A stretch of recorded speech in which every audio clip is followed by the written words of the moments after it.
Mi nombre es Enrique Ortí y en el Polimedia titulado Tipos de boquillas de pulverización vamos a pasar a explicar las características de los principales tipos de boquillas que habitualmente se emplean en la aplicación de productos fitosanitarios. En concreto, vamos a estudiar las boquillas de chorro plano o abanico, las boquillas de turbulencia o de cono, las boquillas de impacto o de espejo, las boquillas de chorro compacto y las boquillas antideriva o limitantes de deriva.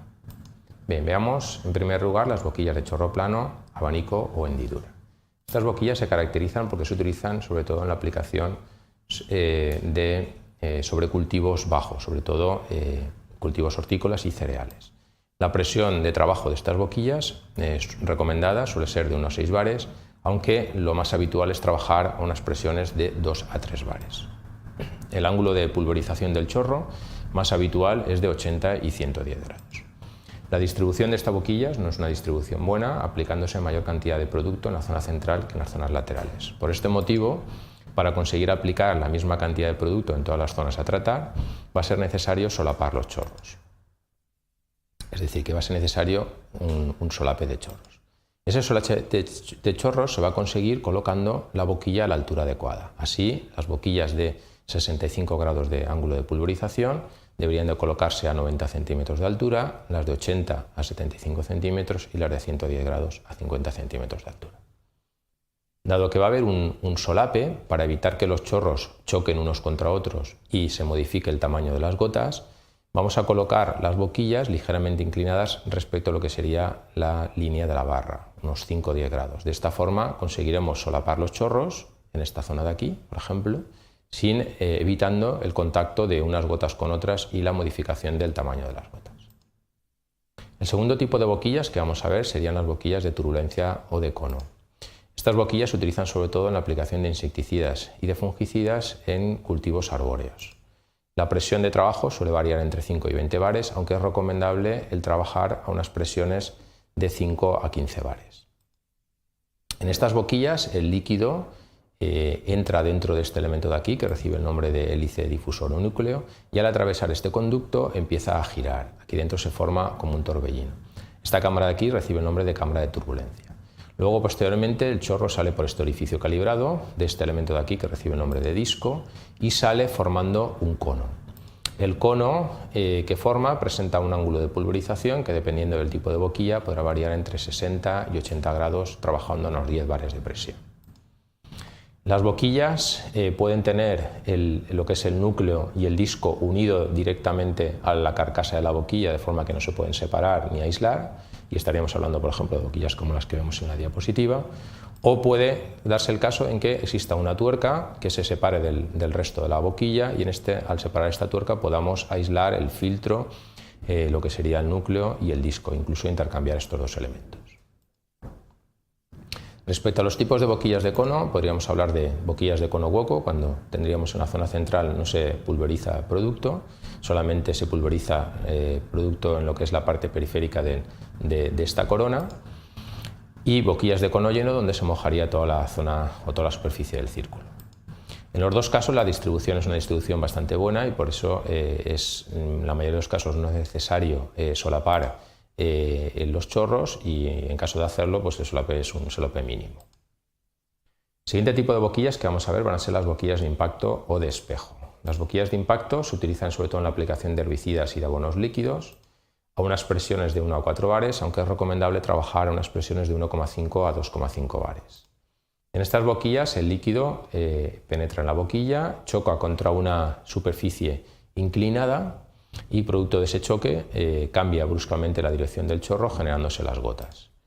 El ángulo de pulverización que se forma en este tipo de boquillas, dependiendo del tipo de boquilla, varía entre 70 a 160 grados, trabajando a 1,5 bares de presión.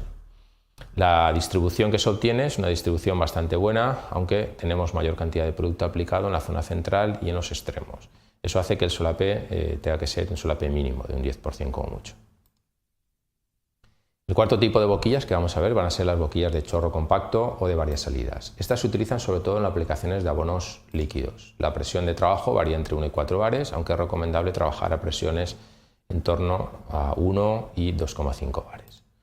En estas boquillas el líquido sale por unas perforaciones que hay en el interior de la boquilla y producto de esas perforaciones se forman unos chorros de líquido o de gotas de gran tamaño. El número de chorros varía de una boquilla a otra, variando entre 3, 6 o 7 chorros. Bien, y por último, el último tipo de boquillas que vamos a ver serían las boquillas antideriva o limitantes de deriva. Estas boquillas se caracterizan porque producen gotas de un tamaño superior a las anteriores, es decir, forman gotas cuyo diámetro volumétrico medio es mayor. Producto de esto, el riesgo de deriva se reduce. Veamos un ejemplo. Supongamos que queremos aplicar 150 litros de producto por hectárea, litros de caldo por hectárea, a una presión de 3,6 bares y desplazándonos a una velocidad de 7 km por hora. Si lo hiciéramos con una boquilla convencional, por ejemplo de la marca Hardy, obtendríamos un tamaño de gota semejante al que vemos aquí en el papel hidrosensible que tenemos aquí, ¿vale?